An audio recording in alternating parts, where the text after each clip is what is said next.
តុងរឿងសោក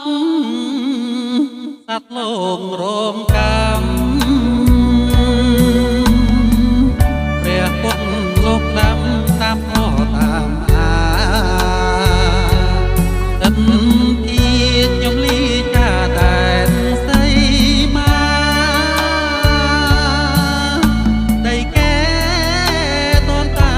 ដៃកម្មវិជាក្រមបានដល់កំពតគង់ដោយសុខសា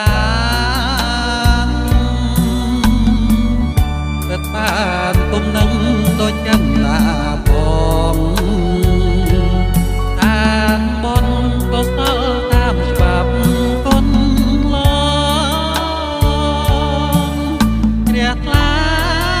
ហើយព្រមខ្សែពុទ្ធសាសនាលាព្រឹកលាព្រៃសមុទ្រអនឡាយតែនកងដងឆ្ងាយតែនសឹងមុតម៉ាតំប្រែកទាំងអូតែនសានលែងទេយំលាមួយគ្រីទៅដែនពីថ្មីអណ្ដែតត្រសាទឆ្លងកាត់វេហា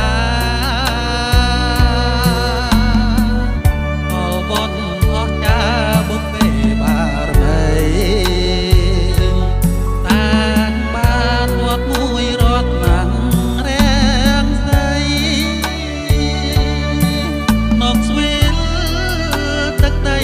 រត់ធ្វើចិត្តយ៉ា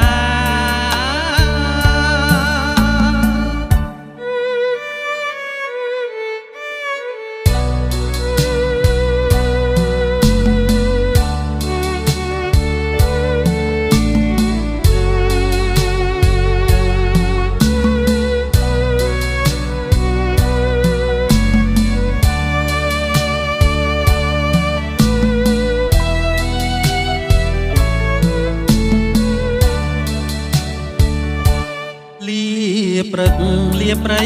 សមុទ្រអនឡាយតែនកងដកឆ្ងាយតែសឹងមុតម៉ាតំប្រែកទាំងអូសែនស្អាតផ្លែកទេខ្ញុំលាមួយគ្រីទៅដែនពីថ្មីអណ្ដែតត្រសាទឆ្លងកាត់វេហា